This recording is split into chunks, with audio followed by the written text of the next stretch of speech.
যখনই তারেক রহমান দেশে আসবেন সকল ষড়যন্ত্র বুড়িগঙ্গায় গিয়ে পড়বে।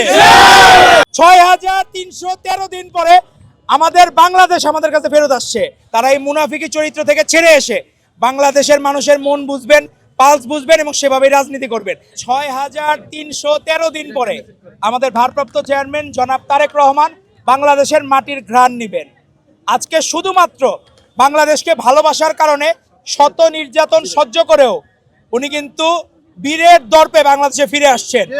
আমরা যে সকল স্লোগান দিতাম তারেক রহমান বীরের বেশে আসবে ফিরে বাংলাদেশে, মা মাটি ডাকছে তারেক রহমান আজকে, সেই স্লোগানগুলো আমরা আমাদের এখনকার যারা ছাত্রদল নেতা সবার যৌবন গেছে এই স্লোগান দিতে। আজকে সেই ৬,৩১৩ দিন পরে আমাদের বাংলাদেশ আমাদের কাছে ফেরত আসছে।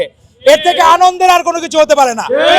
আমরা সারা বাংলাদেশে সবাই উৎগ্রীব হয়ে আছে বাংলাদেশ তার প্রাণের নেতাকে কিভাবে বরণ করে নিবে।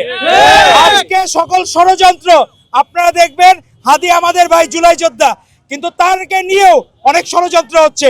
যার ব্যাপারে আমাদের সজাগ দৃষ্টি রাখতে হবে। আর যখনই তারেক রহমান দেশে আসবেন সকল ষড়যন্ত্র বুড়িগঙ্গায় গিয়ে পড়বে। আর সকল দুর্নীতি বা চাঁদাবাজদের কোনো জায়গা বিএমপিতে হবে না, বাংলাদেশে হবে না, এবং সেটি এনশিওর করবেন আমাদের নেতা তারেক রহমান। আর তারেক রহমান যখন দেশে ফিরে আসবেন, যারা এই মুনাফিকি চরিত্রের রাজনীতিবিদ তাদেরও রাজনীতিতে ছুটি হয়ে যাবে ইনশাআল্লাহ। ৭১-এর জন্য জামায়াতের ক্ষমা চাওয়া দরকার। আমেরিকা থেকে ডাক্তার শফিক সাহেব উনি বললেন যে ক্ষমা চাওয়া দরকার, কিন্তু ক্ষমা চান নাই। আবার এদিকে সেই দিন ডাকসুর সাদিক কায়েমরা, এরা আসলে অতীত ছাত্রলীগ নেতা, তো তারা আবার ওখানে স্টেটমেন্ট দিলেন গোলাম আজমের মতো দেশপ্রেমিক ব্যক্তি নাকি তারা আর কোনোদিন দেখেন নাই।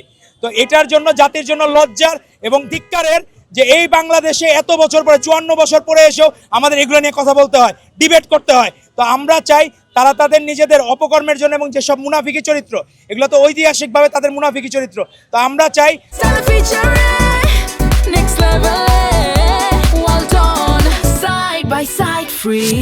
তারা এই মুনাফিকি চরিত্র থেকে ছেড়ে এসে বাংলাদেশের মানুষের মন বুঝবেন, পালস বুঝবেন এবং সেভাবেই রাজনীতি করবেন। দেখি শিবিরের সেক্রেটারি যে কথা বলছেন, সে কিন্তু শিবিরকে প্রতিনিধিত্ব করে, মানে বাংলাদেশের কি ছাত্র সংঘর্ষের প্রতিনিধি, তার জায়গা থেকে এ ধরনের ভুল অমার্জনীয়।